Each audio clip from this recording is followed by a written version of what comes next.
اللهم صل على سيدنا محمد يا رب صل وسلم دائما ابدا على حبيبي. کہ کچھ لوگ تو ایسے ہیں جو آخرت پہ یقین ہی نہیں رکھتے، کچھ ایسے ہیں جو مانتے ہیں کہ ہمیں مرنے کے بعد حساب و کتاب دینا ہے، لیکن وہ اس خوش فہمی میں مبتلا ہیں کہ جیسے ہم دنیا میں اچھی حالت میں ہیں آخرت میں بھی اچھی حالت میں ہی رہیں گے. تو یہ بھی خوش فہمیاں ہیں، غلط فہمی ہے. تیسرے وہ لوگ تھے جو یہ کہتے ہیں، اب بھی ہیں ایسے لوگ، اس زمانے میں بھی تھے، کہ ہمارے جو شرکاء ہیں جن کو ہم نے خدا کے ساتھ اللہ کی عبادت میں شریک کیا ہوا ہے، چونکہ یہ اللہ کے نیک بندے ہیں، نیک لوگ ہیں، یہ ہمیں بخشوا دیں گے، ہمیں عمل کی ضرورت نہیں ہے. اس پر میں نے پچھلے ہفتے تفصیل سے بیان کیا تھا کہ اندھی عقیدت انسان کو برباد کر دیتی ہے. اور اندھی عقیدت ہوتی کیوں ہے؟ کبھی کسی کے گیٹ اپ کو دیکھ کے انسان متاثر ہوتا ہے، واہ واہ واہ واہ کیا نورانی چہرہ ہے. کبھی کسی کے جذباتی بیانات سے متاثر ہوتا ہے، نعروں سے. ہمارے ہاں عمل کو نہیں دیکھا جاتا، باتوں کو دیکھا جاتا ہے، نعرے. کام کیا کر کے دکھایا حضرت جی نے؟ وہ زیرو. نعرے بہت، کام نہیں دیکھا جاتا کہ کام بھی کچھ ہوا ہے کہ نہیں ہوا. تو نعرے بازی، جو عشق مصطفیٰ میں زیادہ جذباتی تقریریں کر رہا ہے، چاہے وہ لوگوں کو بدعتوں میں ڈال رہا ہو، سنت کے راستوں سے ہٹا رہا ہو، اس کو نہیں دیکھا جاتا. تو اس لیے سب سے پہلے کس چیز کو فوکس کرنا ہے میرے بھائی؟ عمل کو. عمل. میں نے پہلے بھی یہ بات عرض کی تھی، آج کل ایک بہت بڑی بدعت کیا ہے کہ علماء کو الگ سے دفنایا جاتا ہے کسی الگ جگہ پہ. بھئی یہ جو عام قبرستان میں جو عام مسلمان ہیں، یہ کیا مریخ سے آئی بھی مخلوق ہیں؟ یہ کوئی اور مخلوق ہیں؟ ان میں کیوں نہیں دفناتے؟ یہ کیا؟ مجھے یاد ہے بچپن میں ایک صاحب نے نا، کہیں لوگ بیٹھے ہوئے کھانا کھا رہے تھے، تو ایک صاحب نے اپنا جھوٹا گلاس پی کے رکھا. تو اب ان کا بچہ اپنے باپ کا جھوٹا نہیں پی رہا. تو باپ کو غصہ آیا کہ میں کوئی بھینس ہوں جو میرا جھوٹا پیتے ہوئے تمہیں شرم آ رہی ہے، یا میں کوئی گائے ہوں؟ مطلب یہ کہ میں کوئی اچھوت تو نہیں ہوں نا جو باپ کا بھی جھوٹا نہیں پی رہے تم. تو جیسے یہ ابا کی توہین ہے کہ بیٹا نہیں پی رہا، تو اسی طرح یہ عام مسلمانوں کی توہین ہے ایک قسم کی، کہ عام لوگوں کو الگ قبرستان میں دفن کیا جائے اور جو خصوصی پروٹوکول والوں کو الگ جگہ پہ دفن کیا جائے. جو نیک لوگ ہوتے ہیں ان کی خواہش یہ ہوتی ہے کہ ہمیں عام مسلمانوں کے قبرستان میں ہی دفن کیا جائے، تاکہ جو اللہ کی رحمتیں ان عام مسلمانوں پر پڑ رہی ہیں وہی رحمتیں ہم پہ بھی ہوں. صرف پیغمبر کی یہ خاصیت ہے، صحیح حدیث ہے کہ کسی بھی پیغمبر کی جہاں موت واقع ہوتی ہے پیغمبر کو وہیں دفن کیا جاتا ہے، اس جگہ سے ہٹایا نہیں جاتا. تبھی ہمارے نبی صلی اللہ علیہ وسلم کی جو قبر مبارک ہے، جہاں آپ کا انتقال ہوا امی عائشہ کے حجرے میں، وہیں دفن کیا گیا. پھر حضرت ابو بکر، حضرت عمر نے خواہش ظاہر کی کہ ہمیں نبی کے پہلو میں دفن کیا جائے، کیونکہ یہ دونوں نبی کے سب سے قریبی ساتھی تھے اور اللہ ان کو مقام بھی دینا چاہتا تھا، تاکہ جو درود و سلام کے نذرانے نبی صلی اللہ علیہ وسلم پہ پیش کیے جائیں اسی کے ساتھ آپ دونوں پر بھی سلام کیا جائے. تو اللہ آپ کے مقام کو بڑھانا چاہتا تھا. اس کے بعد جتنے صحابہ ہیں سارے جنت البقیع میں دفن ہوئے ہیں، الگ سے ان کی کوئی الگ قبر نہیں بنائی گئی. حضرت عثمان کو دیکھ لیں، حضرت علی رضی اللہ تعالی عنہ ہیں، جتنے صحابہ عشرہ مبشرہ ہیں، الگ سے ان کے نہیں کہ بھئی یہ چونکہ زیادہ بڑا مقام تھا ان کی قبر وہاں بنے گی باقیوں کی یہاں بنے گی.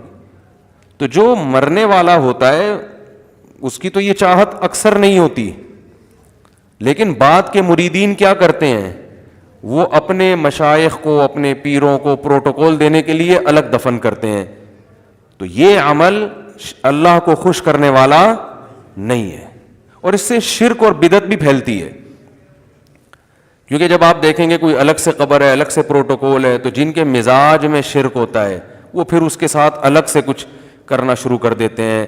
قبروں کے طواف بھی ہوتے ہیں, قبروں پہ سجدے بھی ہوتے ہیں, قبریں اونچی بھی بنائی جاتی ہیں. تو صحیح مسلم کی حدیث ہے, رسول اللہ صلی اللہ علیہ وسلم نے حضرت علی کو حکم دیا کہ مدینہ میں جا کے دیکھو, کوئی بھی تصویر نظر آئے یعنی جاندار کی, اس تصویر کو بھی مٹاؤ, اور کوئی قبر ایک بالش سے زیادہ اونچی ہے اس کو گرا دو.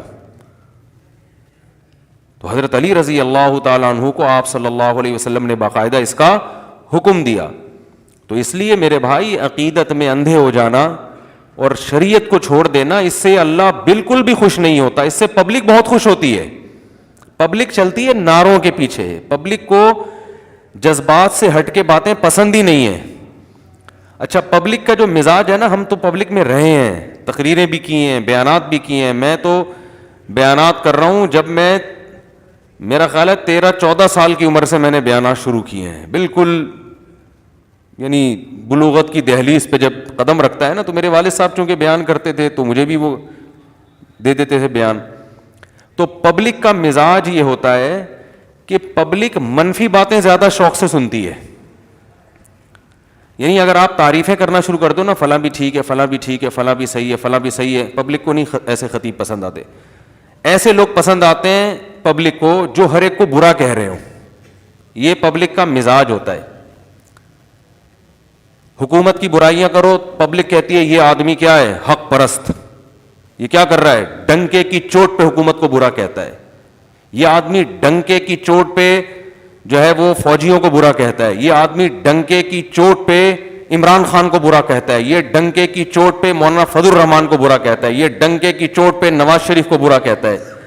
اس کو نہیں دیکھا جاتا کہ بات صحیح کر رہا ہے, غلط کر رہا ہے. نمبر 2, اس برا کہنے کا کوئی فائدہ بھی ہے یا نقصان ہے. اس چیز کو پبلک, دیکھو ہر برائی بیان کرنے کی نہیں ہوتی, اس کا کوئی فائدہ نہیں ہوتا. مثال کے طور پر آپ کے علاقے کا کوئی بڑا تھانے دار ہے, SHO صاحب آیا آپ کے علاقے میں. اب اگر آپ اس تھانے دار سے بنا کے رکھیں گے, چل رہا ہے بیان, آپ اس تھانے دار سے اگر بنا کے رکھیں گے تو بہت سارے کام نمٹا سکتے ہیں آپ. ایک مثال دے رہا ہوں, تھانے دار جیسا بھی تھا, علاقے میں کوئی SHO آیا, آپ نے کیا کیا, اس سے چائے وائے پلائی, تعلق اچھے کر لیے تاکہ اس سے آپ پازیٹیو کام بہت سارے, بولو بھائی, لے سکے. پھر وہ فلاں مسجد کو بھی گرنے سے بچا لیا آپ نے, اور فلاں کوئی 2-4 غریبوں کے معاملے اٹکے ہوئے تھے تھانے میں, وہ جیل میں بند تھے, تعلقات کی بیس پہ ان مظلوموں کو بھی آپ نے نکلوا لیا. تو یہ آدمی کام زیادہ کرے گا نا, اس نے قوم کی خدمت زیادہ کی نا, کیونکہ SHO سے لڑ تو کوئی سکتا نہیں ہے. کیا خیال ہے؟ لیکن پبلک کو ایسا آدمی پسند, بولو, نہیں ہوگا. پبلک کو وہ پسند ہوگا کہ ممبر پہ بیٹھتے ہی علاقے کے SHO کو برا بلا کہنا شروع کر دے, یہ چور ہے, یہ رشوت خور ہے, یہ یوں ہے, یہ فلانا ہے, ڈمکانا ہے. کام دھیلے کا نہیں کرے گا ایسا آدمی, کیونکہ جب آپ نے علاقے کی پولیس سے ہی دشمنی مول لی ہے تو اب کام تو آپ سے کخ بھی نہیں ہو سکتا, بلکہ جو کام آپ کر بھی سکتے تھے نا وہ بھی نہیں پولیس رکاوٹ ڈالے گی, وہ بھی نہیں کرنے دے گی آپ کو. لیکن پبلک میں آپ کا ڈنکا بجنا شروع ہو جائے گا. پبلک کہے گی حق پرست آدمی ہے, ڈنکے کی چوٹ پہ حق بیان کرتا ہے. حالانکہ اسلام میں حق برائے حق کی کوئی ویلیو نہیں ہے. وہ حق جس سے آگے کام ہو, ہر حق بات کرنے کی نہیں ہوتی. معاشرے میں اس کا فائدے کے بجائے نقصانات زیادہ ہوتے ہیں. اس کی ہمیں حدیث سے بھی مثال ملتی ہے. رسول اللہ صلی اللہ علیہ وسلم, ادھر توجہ رکھیں بھائی, رسول اللہ صلی اللہ علیہ وسلم نے بیت اللہ کی جو تعمیر ہے نا, بیت اللہ, حضرت ابراہیم علیہ السلام نے جو بیت اللہ کو تعمیر کیا تھا وہ حتیم تک تھا. حتیم اس کا حصہ ہے, وہ جو ایک کرو نشان ہے نا حتیم, وہ اس کا حصہ ہے. آپ صلی اللہ علیہ وسلم نے ارادہ کیا کہ جہاں ابراہیم علیہ السلام نے جہاں تک بیت اللہ کی دیواریں کھینچی تھیں تو میں بھی وہیں تک کروں. لیکن چونکہ زمانہ جاہلیت میں بیت اللہ کی تعمیر کم ہوئی تھی, اور ہوئی اس لیے کم تھی کہ جب زمانے جاہلیت میں قریشیوں نے ارادہ کیا کہ بیت اللہ کو دوبارہ سے تعمیر کرتے ہیں تو حلال پیسے کم پڑ گئے تھے, پھر حرام آمدن تھی, تو انہوں نے کہا ہم حرام آمدن بیت اللہ کی تعمیر میں نہیں لگائیں گے. تو پیسوں کی کمی کی وجہ سے جو تعمیر کا کام تھا ادھورا ہوا, اتنا ہوا جتنا آج ہے, جتنا یعنی مربع ہے نا, اب تو اسکوائر ہے, تو اتنا کام ہوا. لیکن چونکہ ایک زمانہ بیت گیا تو نبی نے ارادہ کیا کہ بھئی اب تو اللہ نے اسلام کو غلبہ دیا ہے, مکہ بھی فتح ہو گیا, اب آپ نے ارادہ کیا کہ بیت اللہ کو وہیں تک تعمیر کریں جہاں ابراہیم علیہ السلام نے تعمیر کیا تھا.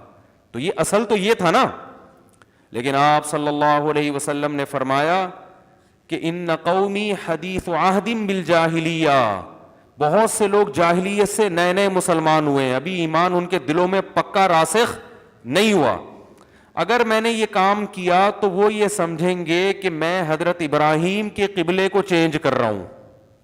تو آپ نے فرمایا اس کام کو ایسے ہی چھوڑ دیا جائے. تو طواف تو پورے بیت اللہ کا ہوگا, حتیم کے باہر کا, لیکن تعمیر آدھی.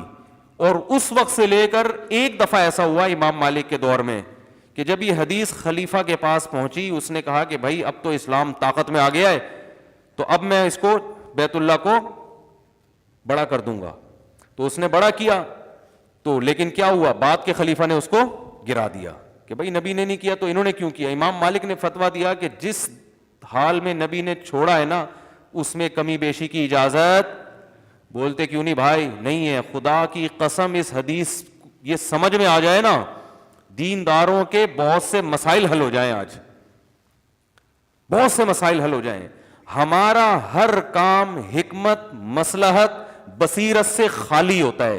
یعنی اگر میں یوں کہوں کہ مسلمان معذرت کے ساتھ کہ بصیرت لیس ہونا مسلمان کی ایک صفت بن چکی ہے کہ جتنا سینس لیس ہوگا اور جتنا حکمت اور بصیرت کے خلاف چلے گا اتنا پکا اور سچا مسلمان سمجھا جاتا ہے. یعنی یہ علامت بن چکی ہے. تو بھائی یہ علامت نہیں ہے. مسلمان زیرک ہوتا ہے, عقل مند ہوتا ہے, وہ حق بیان کرتا ہے جس کا معاشرے کو فائدہ ہو. جہاں فائدہ نہیں ہے تو ہر بات بیان کرنے کی بولو بھائی نہیں ہوتی. لوگ مجھے کہتے ہیں آپ سعودی عرب کی حکومت میں اتنی گڑبڑ ہو رہی ہے, آپ بیان کیوں نہیں کرتے؟ میں کہتا ہوں اس کا نقصان کیا ہوگا. ہم اگر سعودیہ کے خلاف بیان کریں, اس کا نقصان سعودی عرب کو نہیں ہوگا بلکہ اس کا فائدہ ہوگا ان قوتوں کو جو سعودی عرب کے خلاف ہیں, اور وہ اسلام دشمن قوتیں ہیں, وہ فائدہ اٹھائیں گی, ہمارے بیان کو کیش کرائیں گے وہ. تو سعودی عرب جیسا بھی ہو بھائی ہمارے لیے پھر بھی بہت بڑی نعمت ہے, کیونکہ اگر حکومت سعودیہ ختم ہو گئی تو ختم ہونے کے بعد سعودی عرب ہمارے ہاتھ میں نہیں آئے گا, اسلام دشمنوں کے ہاتھ میں چلا جائے گا. تو آپ بیان داغنے سے پہلے, آپ بادشاہ کے خلاف بیان کرنے سے پہلے, حکومت کے خلاف بیان کرنے سے پہلے یہ سوچو کہ اس بیان کا فائدہ کیش کون کرا رہا ہے. بہت مشکل ہے بات سمجھانا, بہت مشکل. اس کا فائدہ کون اٹھا رہا ہے؟ نہیں آ رہی سمجھ میں تو چھوڑ دو بھائی. بھائی فائدہ کون اٹھائے گا اس کا؟ فائدہ وہ اٹھائیں گے جو صبح شام سعودیہ کے خلاف بولتے ہیں, اور وہ بولتے ہیں جو اسلام کے دشمن ہیں. فائدہ وہ اٹھائیں گے. تو انسان اس میں بہت سوچ سمجھ کے انسان کو چلنا چاہیے. تو اچھا, اپنا جب دنیاوی مفاد ہوتا ہے نا تو یہ ساری باتیں لوگوں کی سمجھ میں آتی ہیں. جب دنیاوی مفاد ہوتا ہے نا, مثال کے طور پر آپ کا چائے کا بزنس ہے, چائے کی پتی کا کاروبار ہے, آپ کو پتا چل گیا نا کہ چائے کے یہ نقصان ہے, آپ کبھی بھی اس کو بیان نہیں کرو گے. آپ بولیں گے میں نے کوئی ٹھیکہ لیا بھائی چائے کے نقصانات بیان کرنے کا؟ بھائی یہ ڈاکٹر بیان کرے نا, میں کیوں بیان کروں, میرا بزنس ہے. تو اپنی دنیا کا جہاں معاملہ آتا ہے تو وہاں سارے عقل مند ہو جاتے ہیں. جہاں معاملہ آئے گا دین کا تو وہاں سب مکھنچو بن جاتے ہیں, کیونکہ شاید ہمیں دین سے محبت نہیں ہے, شاید ہمیں ملک سے محبت نہیں ہے, شاید ہم چاہتے ہیں کہ ملک کا بیڑا غرق ہو جائے. آپ کے حق بیان کرنے کے چکر میں ملک کی کیا ہو گئی, ایسی کی تیسی ہو گئی, اور آپ کے پاس کوئی آلٹرنیٹ بھی نہیں ہے, کوئی دوسرا کنٹری بھی نہیں ہے. تو اس لیے جو بھی ممبر پہ بیٹھ کے ڈنکے کی چوٹ پہ بول رہے ہیں نا حق, تو ان سے جا کے پوچھا کرو کہ یہ حق آگ لگ تو نہیں لگا رہا لوگوں کے اندر, نفرتیں تو نہیں پھیلا رہا لوگوں کے اندر, تو کیا کر رہا ہے یہ نہیں. تبھی دیکھو آپ نے کسی کو برائی میں دیکھا تو اسلام اجازت نہیں دیتا کہ آپ اس کی برائی لوگوں کے سامنے بیان کریں، حالانکہ حق تو ہے نا کہ وہ برا ہے تو برا ہے. بھائی بیان کرنے میں فائدہ کیا ہو رہا ہے؟ نمبر ایک آدمی کے راز فاش ہو رہے ہیں، وہ اگر کل توبہ کر کے اپنے آپ کو درست کر لیتا ہے، اللہ توبہ قبول کر لے گا، مگر پبلک اس کی توبہ قبول بولو نہیں کرے گی. مفتی طارق مسعود صاحب کے بیانات سننے کے لیے youtube.com/مفتی طارق مسعود کو سبسکرائب کریں، اور اگر آپ لائیو ویڈیو کو کبھی بھی مس نہیں کرنا چاہتے ہیں تو سبسکرائب کرنے کے بعد بیل آئیکن پہ کلک کرنا مت بھولیں. جزاک اللہ.